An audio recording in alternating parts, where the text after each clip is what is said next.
يلي مو مجرب محشي البرغل على الطريقة الحلبية مروح على أكلة خرافية على قد ما انها لذيذة. حبايبي الحلبية اثبتوا وجودكم بهذا الفيديو واكتبوا لي رأيكم. صلوا على الرسول. خلونا نبلش مع بعض.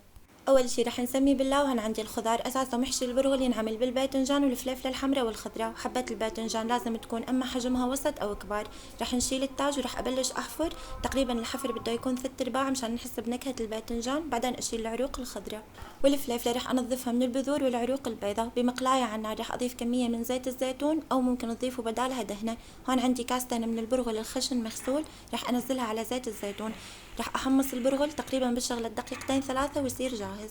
هون عندي الخضار من كل نوع ضفته حبتين بندورة فلفلة خضراء وفلفلة حمراء وبصل مفرومين وسط. طبعا الفلفلة اللي ضفتوها حدة. جرزة من البقدونس نص جرزة من النعناع الأخضر. كوب من الحمص الحب مسلوق. ربع كيلو من لحمة الخروف المدهنة. معلقة دبس بندورة نص معلقة دبس فلفلة. فنجان صغير دبس رمان نص معلقة ثوم مهروس. معلقتين من السمنة. معلقة ملح. معلقة بهار حلبي. ربع معلقة نعناع مجفف. ربع فلفل أسود. ربع ملح ليمون أو عصير الليمون. ونبلش نخلط التتبيلة بإيدنا. شايفين ما شاء الله صارت جاهزة. وهون رح نبلش بالحشي. تقريبا رح اعبي للاخير او انقص بشوي. ما لازم تكون معاكم فاضي ابدا. وبنفس الوقت نحن وعم نحشي ما رح نضغط على الحشوة ابدا.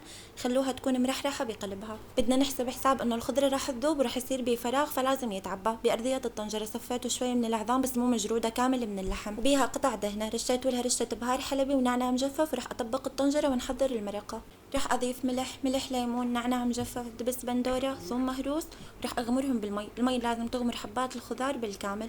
ونحرك لذوب معنا دبس البندورة. رح انزلها فوق الطنجرة. رح اثقل عليها بوزن يكون خفيف. لازم تترحرح وقت الطبخ. رح ارفعه على النار. اول شي النار بدها تكون قوية وبس يبلش يغلي رح اسكر عليه واوطي الحرارة ونتركه يستوي على اقل من مهلة. بسم الله ما شاء الله طبختي استوت وصارت جاهزة. رح اصفيه من المرقة وابلش اصبه. طبعا هاي على طريقة صديقتي الحلبية. هي عطتني الطريقة وانا طبقتها. اذا بشي ناقص او زايد فاعذروني حبايبي انا ما الي علاقة. وبس والله اكتبوا لي رأيكم بالتعليقات. وبالعافية علينا وعليكم يا رب.